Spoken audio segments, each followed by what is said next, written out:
श्री कृष्ण के पीठ के दर्शन क्यों नहीं करना चाहिए, जानिए रहस्य। यदि आप हमारे चैनल पर नए हैं तो चैनल को सब्सक्राइब जरूर कीजिए। कई लोग परिवार संग जन्माष्टमी पर भगवान कृष्ण के दर्शन करने जा सकते हैं। अगर आप भी जन्माष्टमी पर श्री कृष्ण धाम जाकर उनके दर्शन करने वाले हैं तो भूलकर भी उनकी पीठ ना देखें। ऐसा करने से आप पाप की भागीदार बन सकते हैं। आइए जानते हैं श्री कृष्ण की पीठ के दर्शन क्यों नहीं करने चाहिए और उनका नाम रणछोड़ कैसे पड़ा था। भगवान श्री कृष्ण की पीठ के दर्शन न करने के पीछे एक प्रचलित कथा है।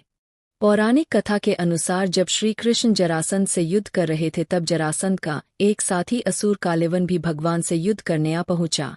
जब कालेवन श्री कृष्ण के सामने पहुंचकर ललकारने लगा तब श्री कृष्ण वहां से भाग निकले और इस तरह रणभूमि से भागने के कारण ही उनका नाम रणछोड़ पड़ गया।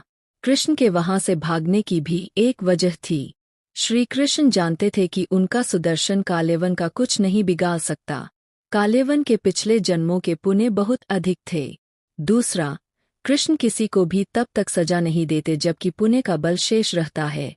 कालेवन के पुण्य का प्रभाव खत्म हो गया तो कृष्ण एक गुफा में चले गए जहां मुचुकुंद नामक राजा निद्रासन में था।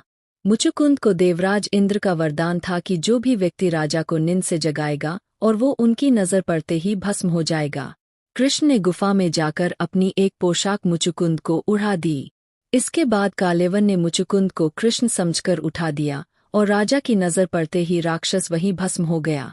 इसलिए कहा जाता है कि भगवान श्री हरि की पीठ के दर्शन नहीं करने चाहिए, क्योंकि इससे हमारे पुण्य कर्म का प्रभाव कम होता है और अधर्म बढ़ता है।